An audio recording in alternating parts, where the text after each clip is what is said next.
తాకట్లో ఉన్న మీ బంగారాన్ని విడిపించి ఆ రోజు ఆన్లైన్ రేటుకి కొంటాం. Sharma gold company. నమస్తే, వెల్కమ్ టు సుమన్ టీవీ. నేను గిరిజ. ఇవాళ మనతో పాటు ప్రముఖ జ్యోతిష్య వాస్తు పండితులు, జ్యోతిష్య శిక్షణ నిపుణులు, లలితాదేవి ఉపాసకులు బ్రహ్మశ్రీ నానాజీ పట్నాయక్ గురువు గారు ఉన్నారు. వారితో మాట్లాడిద్దాం. గురువు గారు నమస్కారం. శ్రీమాత్రే నమః. గురుగారు, నెలకి తులం బంగారం కొనాలి అంటే వాస్తు పరంగా ఎలాంటి మార్పులు చేసుకుంటే మంచిది అంటారు గురుగారు? చాలా అద్భుతంగా అడిగారమ్మా క్వశ్చన్ మీరు. ఎందుకంటే ప్రతి మహిళ కోరుకుంటుంది మీలాగే. ఎందుకంటే అదొక అసర్ట్ బంగారం అనేటువంటిది. అయితే తులమని కాదు, వీళ్ళు చేసేటువంటి మార్పులు బట్టి తక్కువ రావచ్చు, ఎక్కువ రావచ్చు. తులం బంగారమే అని కాదు. అయితే ఇక్కడ ఏంటంటే ఒక పాయింట్లో అడిగారు మీరు అడగడం అది. అవును గురుగారు. యా, అయితే ఇక్కడ ఏంటంటే అమ్మ, ఫస్ట్ ఆఫ్ ఆల్ బంగారం నిలబడాలి అంటే ఏం చేయాలో చెప్తాను నేను మీకు. ఎందుకు నిలబడదు అసలు బంగారం? వాళ్ళ జన్మజాతకాల్లో ఏ ప్రాబ్లం వల్ల బంగారం నిలబడదు, ఇంట్లో ఉండేటువంటి ఏ దోషం వల్ల బంగారం, వీళ్ళు ఏ తప్పు చేయరు అసలు. వీళ్ళకి వ్యసనాలు ఉండవు, కొంతమందికి ఏముండవు, కానీ ఏదో రూపంలో ఖర్చు అయిపోయి ఈ బంగారం తాకట్టు పెట్టాల్సిన పరిస్థితి వస్తూ ఉంటుంది. దానికి ముఖ్య కారణం ఏమిటి వాస్తుపరంగా అంటే, ఇల్లు మనకి చతురాస్రాకారం కానీ దీర్ఘ చతురాస్రాకారం కానీ ఉంటుంది కదా. ఉన్నప్పుడు సర్వసాధారణంగా అందరూ మనకి కొన్ని సంవత్సరాల నుంచి వస్తున్నటువంటి అలవాటు ఏమిటంటే, నైరుతిలో బీరువా పెడతారు, ఆ బీరువాలో బంగారం పెట్టేస్తారు. అది ఏదో ఒక టైంలో వీళ్ళకి ఏదో కష్టం వచ్చి ఆ బంగారాన్ని తీసుకెళ్లి ఫైనాన్స్లో పెట్టడం, ప్రతి నెల వడ్డీలు కడుతూ కొడుతూ అది కూడా కట్టలేని స్థితిలో కదా యాక్షన్లోకి వెళ్ళిపోవడం, బంగారం మొత్తం ఆ రూపంలో వెళ్ళిపోతూ ఉంటుంది. మీరు నమ్మరు, ఒక ఆవిడైతే మొన్న 2,80,000 ధనానికి వడ్డీ కడుతూ కడుతూ కడుతూ దాదాపుగా 1/2 kg బంగారాన్ని కోల్పోయింది వడ్డీలు కట్టలేక. ఏదో ఒక నగ తీసుకెళ్లి వాళ్ళ ఫ్రెండ్ దగ్గర పెట్టడం, కొన్ని డబ్బులు తెచ్చుకోవడం, దానికి మళ్ళీ వడ్డీ, ఇక్కడ బంగారానికి వడ్డీ, ఇక్కడ అసలు వడ్డీకి కట్టడం అసలుకి. అలా అలా అలా ఆవిడ కనుక స్టార్టింగ్లో ఎంతో కొంత బంగారం అమ్మేసి ఉంటే అది క్లియర్ అయిపోయేది. అలా అలా 1/2 kg బంగారం కోల్పోయింది. నా దగ్గర రికార్డు ఉంది, కావాలంటే మీకు వినిపిస్తా. అయితే నేను అనేది ఏంటంటే, ఇక్కడ మొట్టమొదటి చేస్తున్నటువంటి అందరూ చేసే తప్పులు తెలుసుకొని తర్వాత మనం బంగారం రావడానికి ఏంటో నేను చెప్పుకుందాం. అందరూ చేసే మిస్టేక్ ఏంటంటే, ఇక్కడ ఇంట్లో నైరుతి భాగాలను బీరువా పెడతారు. అది ఎగ్జాక్ట్లీ నైరుతి అయితే పర్లేదమ్మా, ఏ దోషం లేదు. ఒక్కొక్కసారి టిల్ట్ అవుతుంది. అంటే అలాగా ఉత్తరం 0 degrees కాకుండా 350, 340, 345 degrees ఆగ్నేయం వైపు తిరుగుతుంది. అప్పుడు ఏమవుతుందంటే అది నైరుతి అవ్వదు, దక్షిణ నైరుతి అవుతుంది. దక్షిణ నైరుత్యో మృదయ పురుష త్యాగ మందిరం అని చెప్పాడు శాస్త్రంలో. అంటే బాత్రూమ్ లెటర్లు కట్టుకోమని చెప్పాడు. ఎందుకు? వేస్టేజ్ జోన్ కాబట్టి. మీరు బంగారాన్ని వేస్టేజ్ జోన్లో పెడితే ఏమవుతుంది? వేస్ట్ అయిపోతుంది. ఇంట్లో పెడతారు, ఏదో అనవసరం ఖర్చు వస్తుంది, దాన్ని తీసుకెళ్ళి అమ్మేయాల్సి వస్తుంది. అగ్ని ప్రమాదమనో లేకపోతే వేస్ట్ ఖర్చులను, ఇంకో దగ్గర ఎక్కడో ఏదో వ్యాపారం చేసి అది నష్టపోవడమో, ఇవి జరుగుతూ ఉంటాయి. అందుకని మొట్టమొదటిగా మీరు ఇంట్లో బంగారం స్టోర్ చేసేటువంటి ప్రదేశాన్ని మొట్టమొదటిగా అదేమైనా వేస్టేజ్ జోన్లోనా లేకపోతే డిప్రెషన్ జోన్లో పెడుతున్నామో చెక్ చేసుకోండి. అది ఇంటి ప్లాన్ గీసి వాస్తులు ఎలా ఉంటుందంటే, చక్కగా మీరు ఉన్నటువంటి ఇంటిని ప్లాన్ గీయాలి. ఇప్పుడు వాస్తు చూడడం అంటే ఏదో రఫ్గా వెళ్ళిపోయి ఇది కూలగొట్టా అది కూలగొట్టా అనడం వాస్తు కాదు. చక్కగా ప్లాన్ గీసి ఏ జోన్లు ఎక్కడ వచ్చాయి, మన వీడియోలో చాలా వీడియోలో చూపించాం. చక్రం ఎట్లా పెట్టి ఇంటి వాస్తు A to Z అనేటువంటిది నేను ఒక వీడియో చేసాం, ఒకటే చాలా వీడియోలు చేసాం దాని మీద.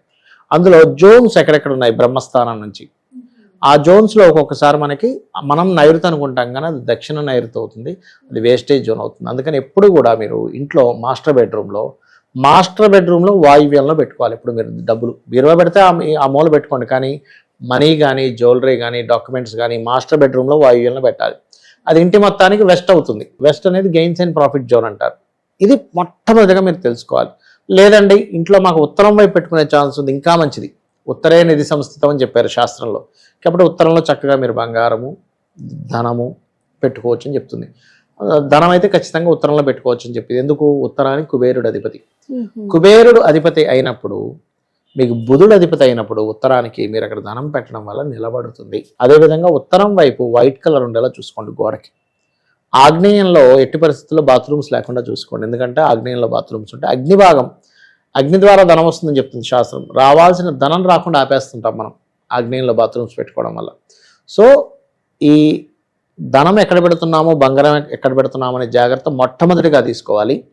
దాని తర్వాత రెండో పాయింట్ ఏమిటంటే, ఎప్పుడు కూడా పాపము వల్ల మనం కోల్పోతూ ఉంటాం చాలా విషయాలు. అది బంగారం కానివ్వండి, పొందలేకపోవడం కానివ్వండి, ఉన్నది పోగొట్టుకోవడం కానివ్వండి, పాపం వల్ల జరుగుతూ ఉంటుంది. భక్తి శ్రద్ధలతో లక్ష్మీదేవిని మీరు కనుక ప్రార్థించినట్లయితే, మనకు శాస్త్రాల్లో ప్రతి శ్రీమూర్తి కూడా లక్ష్మీదేవి యొక్క పూజ చేయాలని చెప్తుంది. అవును గురువు. మీకు గతంలో వీడియోలో కూడా చెప్పాను, లక్ష్మి అంటే కేవలం ఏదో మీరు పటంలో ఉన్నటువంటి లక్ష్మీదేవిని పూజించడమే లక్ష్మి కాదు, చుట్టూ ఉన్నటువంటి ప్రతి గుర్తింపునిచ్చేది లక్ష్మియే. ప్రతి ఒక్కరిలో ఉన్నటువంటి వాటిని మీరు గుర్తించగలగాలి, వాళ్ళని అప్రిషియేట్ చేయగలగాలి, దట్ ఈజ్ లక్ష్మి. అంతేగాని వాళ్ళలో ఉండే అవగుణాన్ని, వాళ్ళలో ఉండేటువంటి చెడు గుణాలని గుర్తించి వాటిని వాళ్ళకి రిపీటెడ్గా వాళ్ళని ఇబ్బంది పెట్టడం ఇవి చేయకూడదు. అదేవిధంగా మనకి యంత్రం దొరుకుతుంది, లక్ష్మీ యంత్రము అని. కొంతమందికి కావాలంటే నేను చేసిస్తుంటాను, కాకపోతే అది చాలా రేర్, ఎందుకంటే వాళ్ళు చేసుకుంటాను రోజు అంటేనే అది చేసి ఇవ్వడం జరుగుతుంది. చాలా టైంతో కూడుకున్నటువంటిది, ఎందుకంటే లక్ష్మీదేవి బొమ్మ వచ్చి చుట్టూ యంత్రం వస్తుంది, అది అందులో లక్ష్మీదేవికి సంబంధించిన అది ఆవాహనం చేయడం జరుగుతుంది, దాన్ని ఆవాహనం చేసి జపం చేసి ఇవ్వడం జరుగుతుంది. అలా మీకు మీరుగా చేసుకుంటానన్నా చేసుకోవచ్చు. అది గనక చేసుకొని మీరు లక్ష్మీ గుణాలను కొన్ని ఉంటాయి. అంటే మీకు బంగారం రావాలంటే ఏంటి, డబ్బులు ఉండాలి ఫస్ట్. లాజికల్గా ఆలోచిస్తూ ఊరకనే ఏమి కనకదార స్తోత్రం మనమేమి అక్కడ ఆదిశంకరాచార్యుల వారం కాదు కదా, ఇలా చదవడం అలా బంగారం ఆకాశం నుంచి పడడానికి మనం కష్టపడాలి. ఆ కష్టం ఒక ప్రాపర్ వేలో పడాలి. మీకు అసలు ఏ రూపంలో ధనం వస్తుంది మీ జన్మజాతకంలో తెలుసుకోగలగాలి. వాస్తులో నేను ఇందాక చెప్పినట్టుగా ఆ యొక్క ప్లేసెస్లో దోషం లేకుండా చూసుకోవాలి. నిత్యము చుట్టూ ఉన్నటువంటి సమాజంలో ఉన్న ప్రతిదీ లక్ష్మీప్రదమని భావిస్తూ లక్ష్మీదేవి ఆరాధన చేయాలి. చేసినట్లయితే నెలకి తుల బంగారం ఏముంది, 10 తులాల బంగారం కొనుక్కుని ఆశ్చర్యపోవాల్సిన పని చెప్పలేము. ఇప్పుడు లక్ష్మీ అనుగ్రహం ఉంటే మీరు ధర్మబద్ధంగా మీరు గనక ఇప్పుడు ఒకటమ్మా ధర్మబద్ధంగా మనిషి సంపాదించలేడని మీరు చెప్పగలరా? చెప్పలేము. సంపాదించగలడు కదా. మీరు ఏమి తులం బంగారం కొనుక్కోగలరా? ఏం 100 తులాల బంగారం కొనుక్కునే వ్యక్తి లేడా భూమి మీద? ఉన్నారుగా. మరి అలాంటప్పుడు మీరు నిజంగా మీరు కష్టపడి పర్ఫెక్ట్గా ఎక్కడా కూడా కాంప్రమైజ్ అవ్వకుండా మీ లైఫ్ని జాగ్రత్తగా కనుక కష్టపడితే తులం బంగారం కొనడం పెద్ద విషయం కాదు. కాకపోతే నేను అనేది ఏంటంటే ఈ కష్టపడడంలో కొన్ని రాంగ్ స్టెప్స్ పడుతూ ఉంటాయి. అంటే ఎలా అంటే ఇప్పుడు కుండకి చిల్లు ఉంది, మీరు తీసుకొచ్చి ఎన్ని బకెట్లు నీళ్ళు పోస్తే ఏం లాభం, చిల్లులోంచి పోతూనే ఉంటాయి. ఫస్ట్ ఆ చిల్లు లేకుండా చూసుకోవాలి. పోయే మార్గాలు గనక మీరు కనిపెట్టి ఓకే ఇక్కడ నైరుతి అనుకుంటాం కానీ దక్షిణ నైరుతి, అక్కడ బీరువా పెడతాం, ధనం పెడితే నిలబడదు. ఉత్తరంలో మనం ఏమైనా డార్క్ కలర్స్ వేస్తే నిలబడదు, కంప్లీట్ వైట్ ఉండాలి ఉత్తరం గోడకి. ఇంటి మొత్తానికి ఉండే ఉత్తరం గోడ, ఆగ్నేయంలో బాత్రూమ్స్ లేకుండా చూసుకోవడము, ఇవన్నీ ఫైనాన్స్ ని పెంచేటువంటివి. అదేవిధంగా ధనాన్ని ఎప్పుడైనా సరే నైరుతి బెడ్రూమ్ లో వాయువ్య మూల పెట్టాలని శాస్త్రంలో ఉంది మన వాస్తు సంబంధించిన వాటిలో. అప్పుడు అదేమవుతుంది, గెయిన్స్ పెరుగుతాయి, అప్పుడు ఆటోమేటిక్గా ధనం వస్తుంది. అదేవిధంగా మీరు ఎప్పుడు కూడా అమ్మవారికి అలంకరణ కోసం ఏం కొనాలనేటువంటి దాంతో పాయింట్ ఆఫ్ వ్యూలో మీరు బంగారం పాయింట్ ఆలోచించండి. అప్పుడేంటి మీ గురించి కాదు అమ్మవారి గురించి ఆలోచిస్తున్నారు, ఆటోమేటిక్గా మీకు వస్తూనే ఉంటాయి. అమ్మవారి అలంకరణ కోసం ఏది కొనాలి అని ఆలోచన మంచిది అంటారు. మంచిది. ప్లస్ ఇందాక మనం మాట్లాడుకున్నట్టుగా ఈ తప్పిదాలు చేయకుండా గనక ఉండగలిగితే వాస్తుపరంగా వాస్తు దోషం అనేటువంటి తగ్గుతుంది. ఇంట్లో బంగారం తీసుకెళ్ళి మనం ముత్తూతు ఫైనాన్సెస్ ఉంటాయి కదా చాలా, వాటిలో పెట్టకుండా ఉండడం జరుగుతుంది. అంటే ఎస్పెషల్లీ ఇంకోటి మంగళవారం పెట్టకూడదమ్మా. ఎప్పుడు మంగళవారం కొనండి. ఇందులో పర్టికులర్గా మంగళవారం కొంచెమైనా మీరు కొన్నారు, 1 గ్రామైనా కొన్నారనుకోండి, ప్రతి మంగళవారం కొనడం అలవాటు చేయండి, ఖచ్చితంగా మీరు బంగారం కొంటూనే ఉంటారు. అయితే ఇందులో ఇంకొక విషయం ఏంటంటే కొన్నిసార్లు ఏమవుద్ది, వాళ్ళకి గురుగ్రహం కనుక పాడైంది అనుకోండి, వాళ్ళ పేరు మీద బంగారం నిలబడదు. గురువు రవి బంగారానికి కారకుడు, ఈ 2 గ్రహాలు పాడయ్యాయి, అప్పుడు వాళ్ళ పేరు మీద కొనుక్కోకూడదు, వాళ్ళ పిల్లల పేర్ల మీద, జీవిత భాగస్వామి పేరు మీద కొనుక్కోవాలి బంగారం. ఓకే.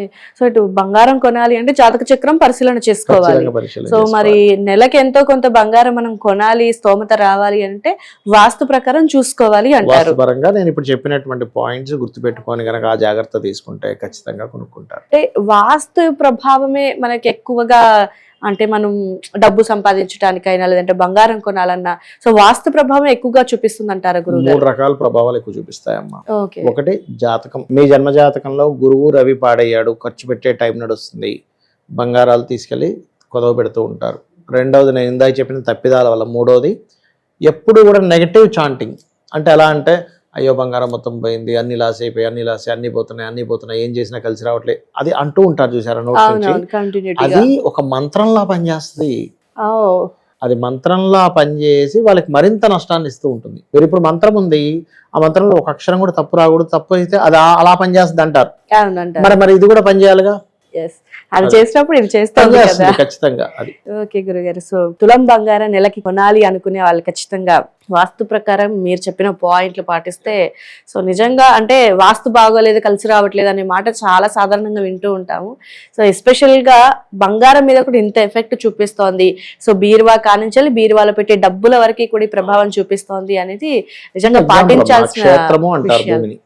భూమిని క్షేత్రము అంటారు, శరీరాన్ని కూడా క్షేత్రము అంటారు. అంటారు. ఇప్పుడు కళ్ళద్దాలు కళ్ళకి పెట్టుకుంటే కనిపిస్తాయి, చెవుకో జేబులోనే పెట్టుకుంటే కనబడదుగా. అంటే ఒక పదార్థం, ఒక మిషన్ ఏదైతే ఉందో, ఒక పరికరం ఏదైతే ఉందో, ఇక్కడ పెట్టుకుంటే మన కళ్ళు క్లారిటీ ఉన్నాయి. సైట్ ఉన్న వ్యక్తికి చెవు దగ్గర పెట్టుకుంటే రాదు. చెవు మిషన్ ఎట్లా పెడతామో ఇంట్లో వస్తువు పెట్టేటువంటి ప్రదేశం కూడా అంత ముఖ్యం. వాస్తవం ఏది ఎక్కడ పెట్టాలో అక్కడే పెట్టాలి, అది కరెక్ట్ అయినటువంటిది. ఓకే గురుగారు, సో నిజంగా ప్రెసెంట్ జనరేషన్ లో అసలే బంగారం రేటు కూడా విపరీతంగా పెరిగిపోయింది. సో వివాహాలు చేయాలి లేదంటే బంగారం పెట్టాలి అనుకునే వాళ్ళకి ఇది ఒక పెద్ద ఛాలెంజ్ అని చెప్పొచ్చు గురువు గారు. సో ఖచ్చితంగా బంగారం కావాలి కొనుక్కోవాలి అని అనుకునే వాళ్ళు ఖచ్చితంగా గురువు గారు చెప్పినటువంటి విషయాలను వాస్తు ప్రకారం గనక పాటిస్తే చాలా మంచిది. చాలా చక్కటి విషయాలని వీక్షకుల కోసం తెలియజేశారు గురువు గారు. ధన్యవాదాలు. శ్రీమాత్రే నమః.